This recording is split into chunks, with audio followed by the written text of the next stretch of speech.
Welcome Traveler, I'm Free-to-Play and I'm your guide for successful free-to-play adventure on Terra. Today I'll give you an idea of which unit is worth pulling for as a new player based on my own playing experience. I will list all of my acquired 5 stars chronologically with their release date in the global server. That doesn't have to mean you will have the same as seen with Cyrus, who we got way later in the game. I'll separate the 56 5-star units in my actual possession into 2 different videos. So if you miss out on specific units, they sure will be covered in the next part of that video. If you're looking for a unit specifically, you can scroll through the video looking for the right timestamp or click it in the video description. I'll start with the main cast of characters first. Let's begin with my starter, Theo. So I have made a list of a game changer, outstanding, solid, power crept and never used. Just to tell you that there are not so much units which are not really worth pulling, but some of them are not as good as others maybe. At least that is my experience here. Theo at the beginning of the game is very good because he has a region skill which you will be missing for a long term. So that makes him really solid just for that case, and he has an Axe AoE which hits 2 times, and that will be power crept way later in the game. But that is not the only reason I have to put him into the power crept section, because there are way better apothecaries in the game which will make him obsolete and you will never ever going to use him again. I have to make sure now the opinion I have right now is my opinion right now, so it can vary in the next month if there are new units coming out or the old characters get new skills or something, and it is my opinion here about this unit, so please don't feel offended by anything. So we're going to the second one. It is Scarecrow, and I just put him into the solid section right now because he has a bow skill which hits 4 times AoE, and he has a wind skill which is also hitting 4 times on random target, which is also very nice. But he will be power crept later on, but I still use both of them in one compilation, and that's why I put him into the solid roster now, because in a team where you're going for the bow weakness, I always have him in the team anyway. Next one is Millard, and yeah, you can't really put them next to each other. I never really used him, I must admit, because his healing skills are very good in comparison. But if you have Theo or some other apothecary, at least in the first stages of the game, it is enough for you to have the healing capability of a region. That's at least how I experienced it, and you don't need any healing in between the turns. And as soon as you really need those, then there are way better units which can cover healing and also have other abilities, but I will come to them soon. Lynette. So it's interesting that with Lynette in your team, your whole experience of traveling through Terra just is enormously underwhelming sometimes because she has a skill which improves your offense when she's just switching to the front row or to the back row, and when she's in the front she can buff your team even more, and as soon as ultimates are introduced into the game she has even more capabilities so that you can even get stronger and stronger. I would put her in the outstanding list anyway, because there is a unit power creps her nowadays, and it is interesting, but her passive where she's switching rows is really outstanding anyway, and I would like to put her here just for that case. I will come to that later when I introduce that unit to you. So the next one is Fiore, and I have to admit that I really love Fiore. She has a skill which is debuffing the physical defense of the enemy, and she does work especially fine with Lynette.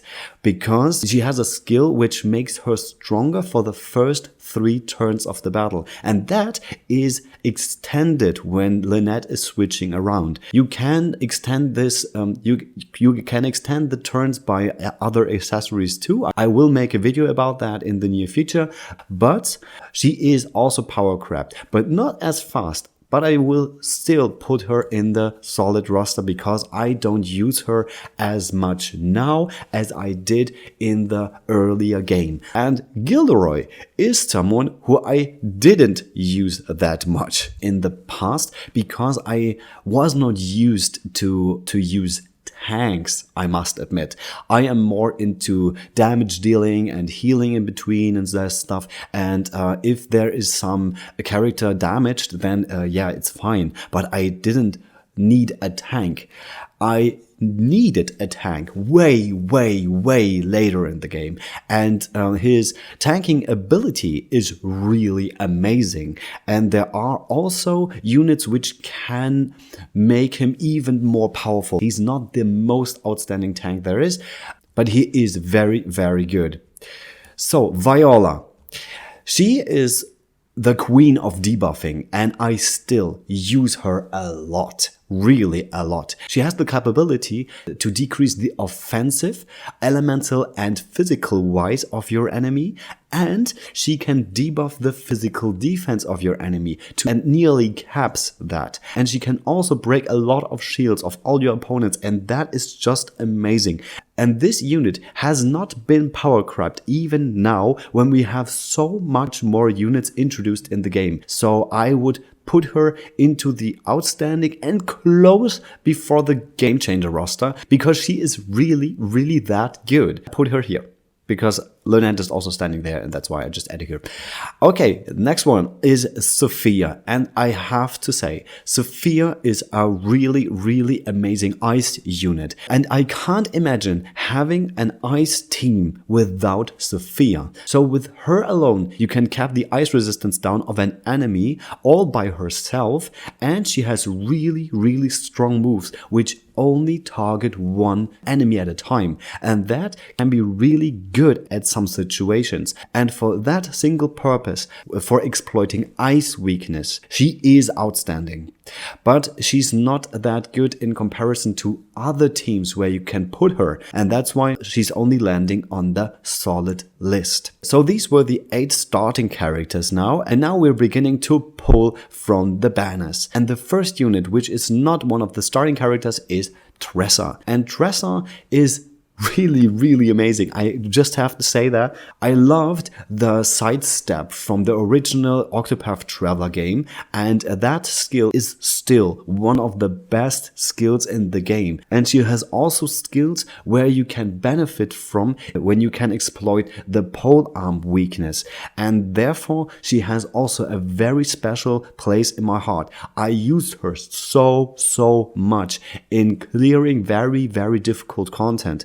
So with that said, there is no other way to put her into the outstanding and maybe even put her into the game-changing roster just because she's so amazing. But I have special places for the game-changer roster, so that's why she is right next to Viola and Lynette. We're coming for Primrose. Primrose is the very first dark damage dealer we have, and therefore she is really effective. And apart from that, she has skills which are also very good for your other units in the game. If you lack Lynette, for example, you can also play her and you will still have a very good time with her buffing your group and debuffing the opponents, even if they don't have the dark weakness. So having Primrose is really good, and that's why I put her into the outstanding list. And with her ultimate, man, that's such a great ultimate. So if you like Heathcote, then you can like him, but I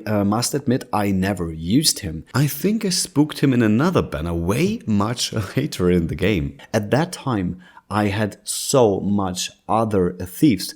And he has one skill, which is really amazing. He has priority and can strike first with dagger. And that can be really, really good for farming Kates. There's a really high chance that they flee at the start of the turn. So if you have already shaved enough shields so that the Kate has only one shield left, then Heathcote is very good for taking that shield away for the break so that you can go for the rest of them and get the leaves and the experience. So if you have the chance to pull him, for that case, he's very good, but I just pulled him way too late, so I could not experience that. Therese, she's the equivalent to Sofia for thunder magic, and I must admit, I never used her. And that is not because I don't like her art style or I'm not into lightning moves or something. You don't really need lightning. You have so much more weaknesses you can exploit, and most of the time you have the lightning weakness, you have also the sword weakness. I don't know, sometimes it's just like that. And when you have sword weakness, you have so much incredible sword users where you want to buff your physical attack on the group and not the elemental attack, or debuff the physical defense of your enemy and not the elemental one. It has always been like, I could use her now, but it doesn't make sense because I have way stronger units who can cover the weaknesses. We're coming for Kouren, who is one of the sword users I just talked about. Kouren has two skills which get stronger when you acquire level 99 and level 100, and they get so immensely stronger. It is a good idea to just level him up from the start, which can make a real difference when exploiting the sword weakness. His SP consumption is really a problem, and therefore I don't really see him in a place where I'm going to use him a lot. I have used him once and I ran into SP problems. I know that. And that's why I would not really recommend not taking him into your battle when you have other possibilities to go for. I would prefer a Fiore over a Kouren. So he's just landing here in the Power Crab roster. I'm totally sorry, Kouren. You are very strong, I must admit. And if I have pulled you earlier, then maybe I would be a bit more tempted about putting you somewhere more solid. So Hasumi.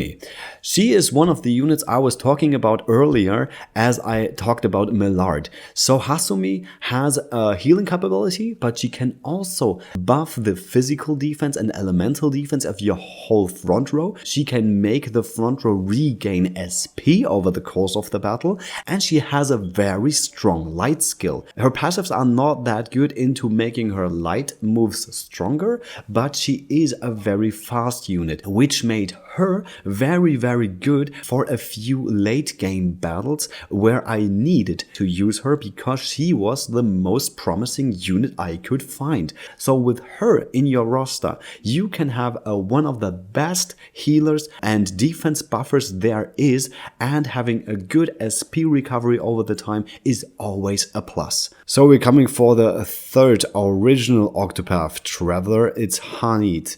And she's a hunter and has also one skill where she can call a Lind to assist in battle. I never used her, that I can't really have an opinion about her. But there is one thing, her best moves, which are targeting AoE, well, which is good, but it is random how much these enemies will be hit, from 3 to 5 times, and that is a lot of difference. So if you want to shield shave very efficiently so that you have the optimal break at one shield, then this won't be possible when you don't know how much shield she is shaving.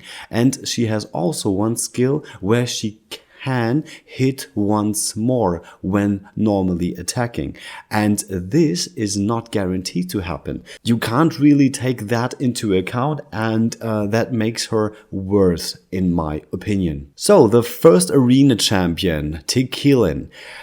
If you have beaten one of those arena champions, you get them as a 5-star guaranteed. And I must say that if you have a Tikilen at the start when you can acquire her, then she's not even usable. So I have to place her here.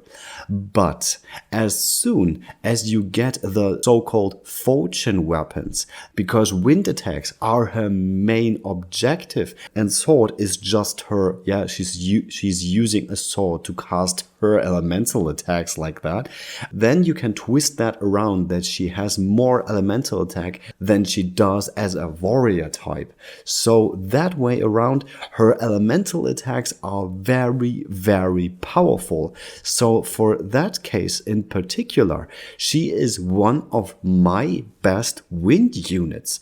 So she's not as strong as one I have to talk about later, but she's a very, very solid wind attacker. And exploiting wind weakness is a thing even now. So, Eliza, one of my most admirable units I have ever gotten.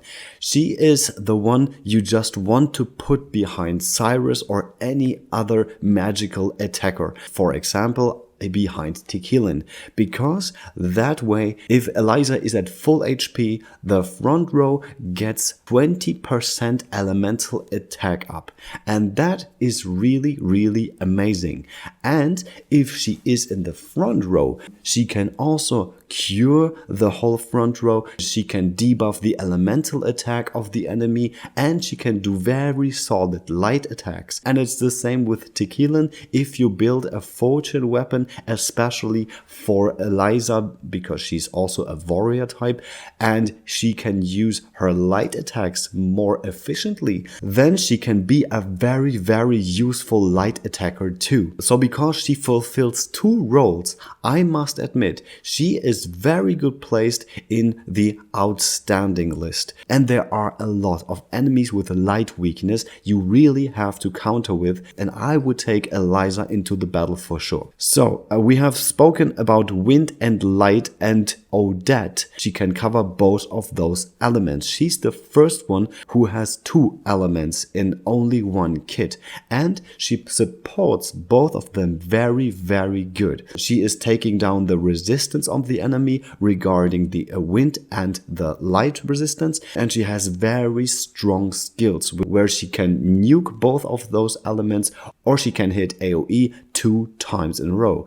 And her ultimate can also hit wind weakness very, very hard. I have used Odette in a lot of times, and she was one of my most, and she was almost in every battle I fought, just because she can do those two elements. But as soon as you're hitting the damage cap, you have a real problem with her. But there will be weapons who can extend the damage cap too. So in between that time, if you cap the damage and by extending that cap, but I won't even use her as much as I... So here comes a Zanta we really want, because if I want to use wind, I go for Tikilen. If I go for light, I go for Eliza. So for the start of the game, she is very, very useful, but I don't see any use for her right now, and therefore she wanders right into the power crept section. I'm sorry, Odette. Next up is Lumis, and I just have to put her right here and only say she's very good for teams where you are farming for stuff, because her passive allows the front row to regain HP after every turn. But apart from that, I never really used her because her kit is not that promising, apart from her quadruple axe attack. But there are better units which can cover that too. I think Stead released almost with the same banner as Lumis. I think it was the same banner. I didn't pull for Stead at that time, but I got lots of copies from Stead. And he is one of the best dark DPS there is, apart from Primrose. So he can do very, very decent damage, a bit like Odette, but only for dark. But he has only one problem, that his damage up passive is only triggered when there is a bleeding enemy present. And he is not really able to trigger the bleeding effect, but there are other units coming which are able to trigger that, and there are also dark units. So in this case, I have to put them at the solid list right now, and we take a look at his kit a bit later from now on. So Glossom is the second arena champion, and like Tikilen, he's using a weapon which is not so good for the type of damage he is doing. So normally a fan does boost the elemental damage done, but he is using a fan to strike really hard. So this is very counterintuitive here. So as soon as you have fortune weapons, you can make an offensive fan, which can be really, really deadly. So if you need to exploit the fan weakness, I must admit, he is one of my most favorable units ever for that case in particular. And because of decreasing the physical defense down of all enemies at once and having a really strong ultimate only targeting one enemy, he is really, really good for fan weakness exploiting.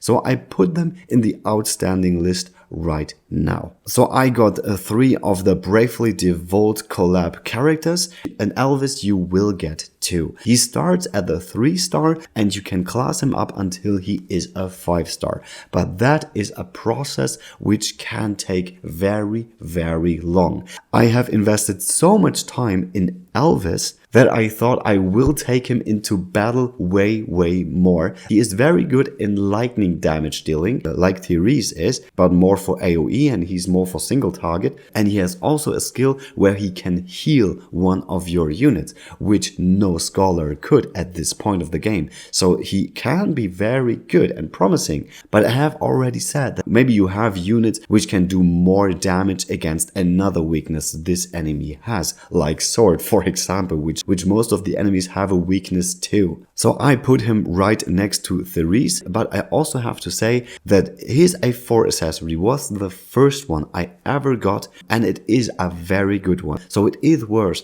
classing him up and get the rubies from the feats and stuff, and also get his A4 accessory. So Adelle was one of the units I got from the, I don't know, 3rd rerun of the Bravely Devout banner, and there is one unit coming way later here in this list, which is making her way better than she was at the time she got released, because she gets physical attack up when there is a poisoned enemy present, but her skills doesn't inflict poison so well, so you can't count on that passive to trigger that good. But she has very good skills, and together with that one unit which is coming, which is called Xenia, she can be very good if you have an enemy which has dagger dog weakness. So I put her in the never used section right now because it is like that. I have never used her before, but as soon as you have those 2 weaknesses, then that will be a very deadly combo.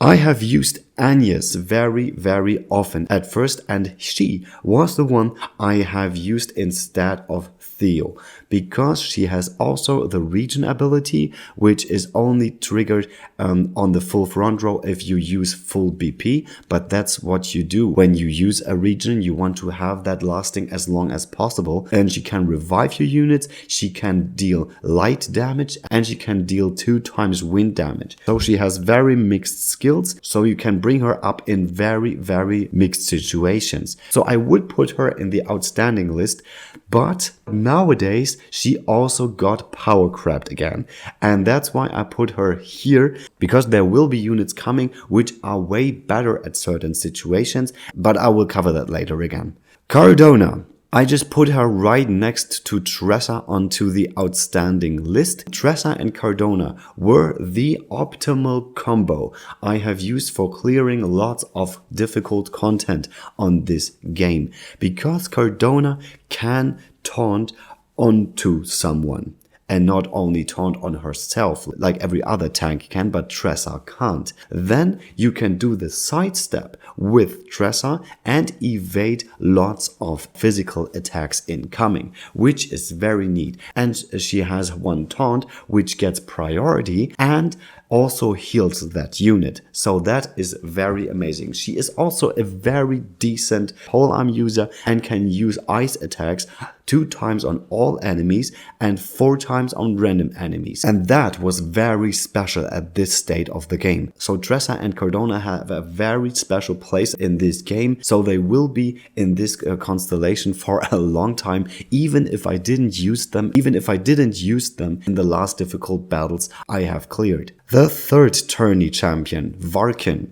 He is also a light user, and some of his skills I recognized from Odette, so in that way he is kind of a free Odette because you can get him from just beating him once in the tourney cup. And later on you will be able to get him to A4 too, and his A4 accessory is one of the best accessories in the game. And not even that, his light skills can be very deadly, and all of his passives and all of his skills are really amazing, exploiting a light weakness. So if you combine him with Eliza and Hasumi, you have a very decent character here to win that fight. And he has also the capability to reduce the elemental attack and the elemental defense of that enemy. So there is a 4-star which has also the same skill, but there are not as much units who are capable of doing that. He gets a very special place on the outstanding list. So we're coming for Lionel, which is also a warrior, and as the background is saying, he is exploiting the ice weakness, and he got buffed in the global version. So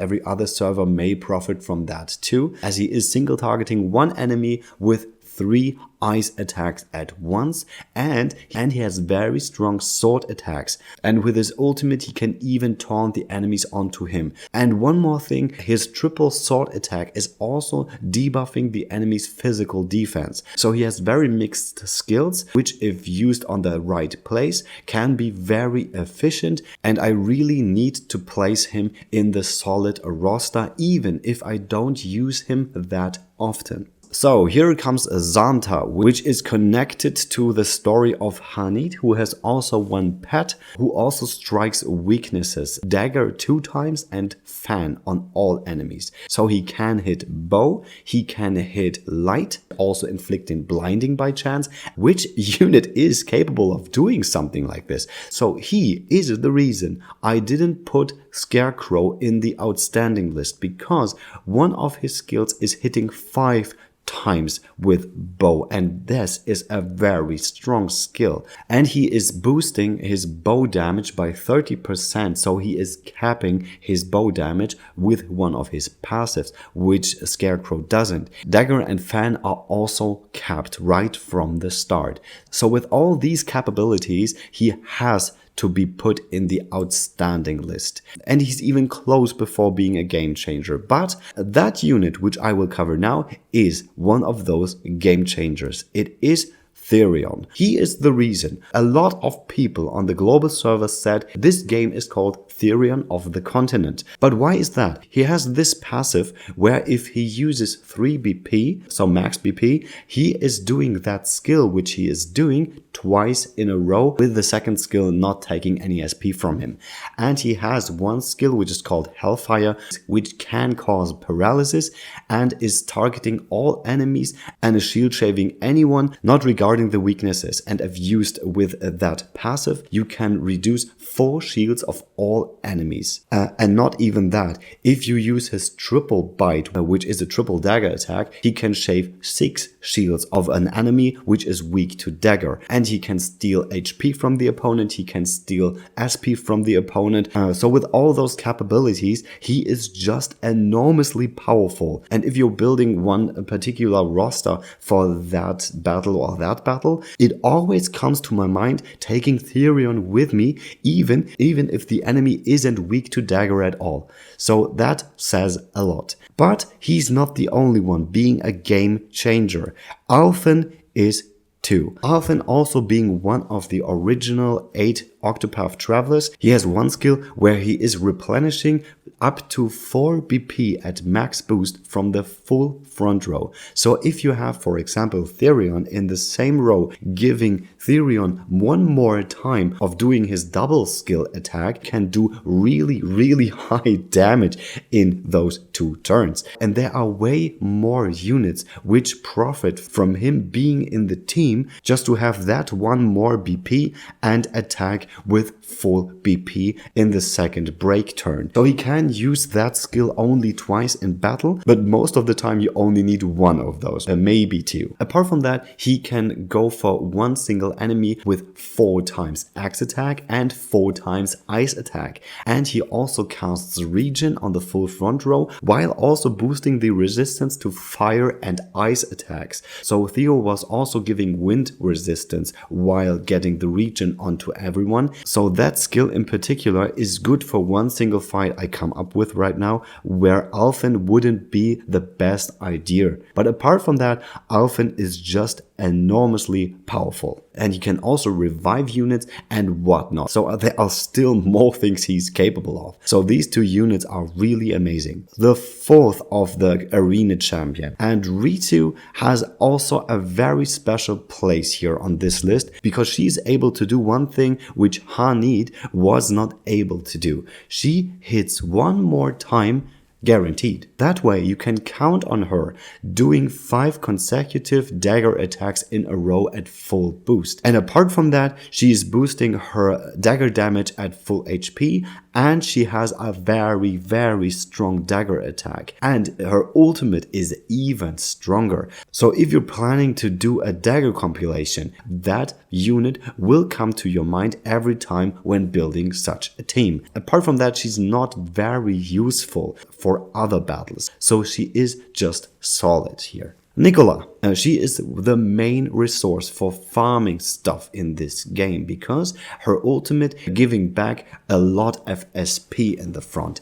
And if you use that skill mostly at the end of that turn you're ending that battle, then you're guaranteed to have full SP on everyone. So without her, my farming experience wouldn't be as good as it is. She is a game changer just for the purpose of farming, not for the purpose of having a very good unit for decent attacking or something. She is capable of attacking very often, so shield shaving is also very good with her. She can debuff the physical defense and also the elemental defense of all enemies, which is great. Apart from that, she is not very strong, and if you got to pull her more often and get her a 4 accessory, then you have one of the best A4 accessories in the game, because she reduces the physical defense right from the start on all enemies for 3 turns, and that is really effective. And that is also even more effective for farming. So if we are on the game changer list, I can add Cyrus right now. The SEA server has Cyrus from the beginning of the game. So this makes the whole gaming experience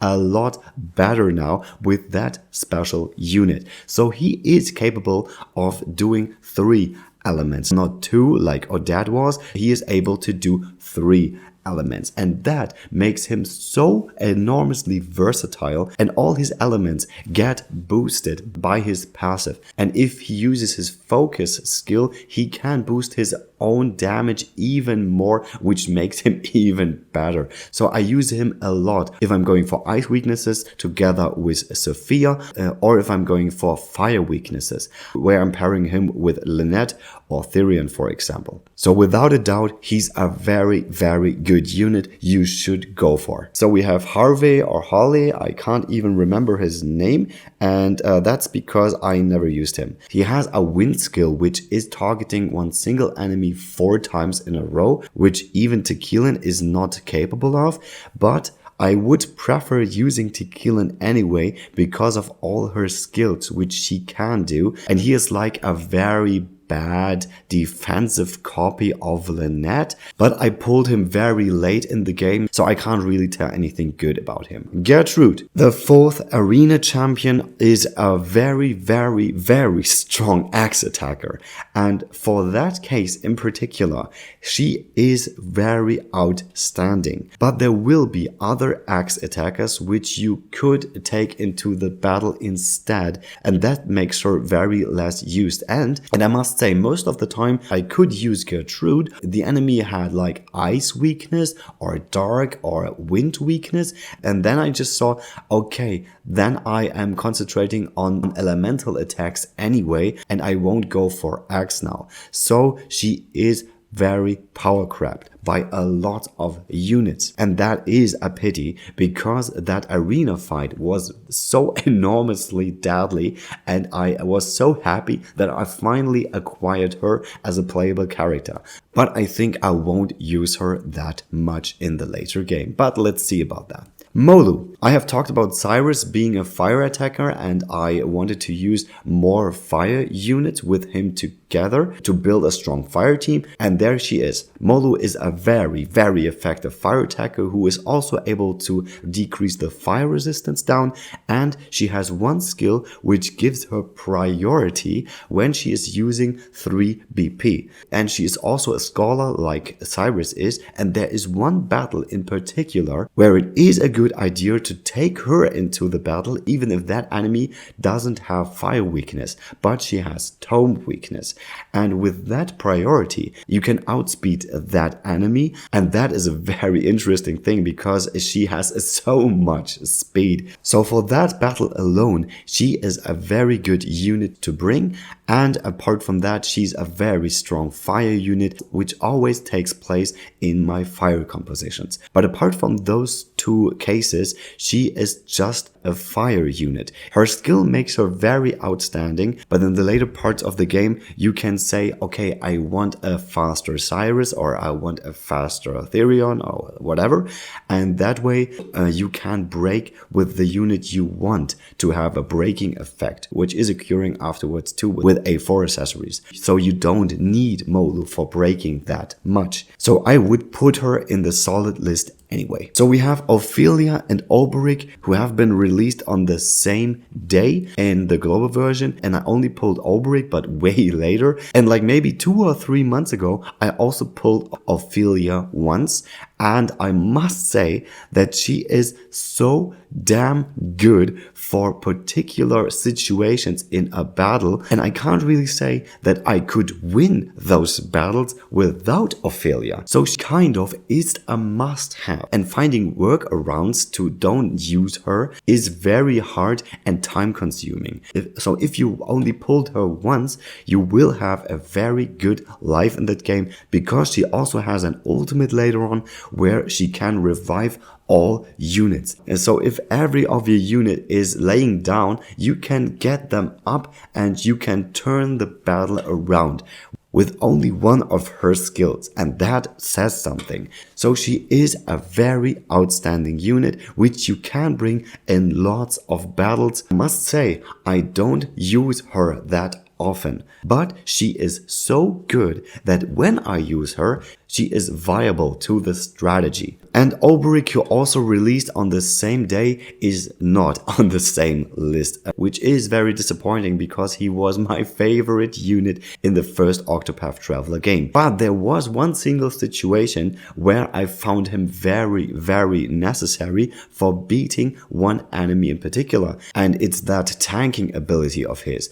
But that tanking ability is not that good in comparison to a lot of tanks in that game who are way better in tanking. So you should use him as a DPS, and therefore he is very, very strong. And he also covers polearm damage, so having him in your party is a very good idea if the enemy has sword and polearm weakness and is shifting from one weakness to another. Or you have two enemies where one has sword and one has polearm weakness. So you can damage both of those with Olberic, who can damage really hard. And because of that, and because of another skill which can be really important for later battles, he is standing on my outstanding list. And that's about it for the first part of my 5-star tier list, and I hope you enjoyed that one.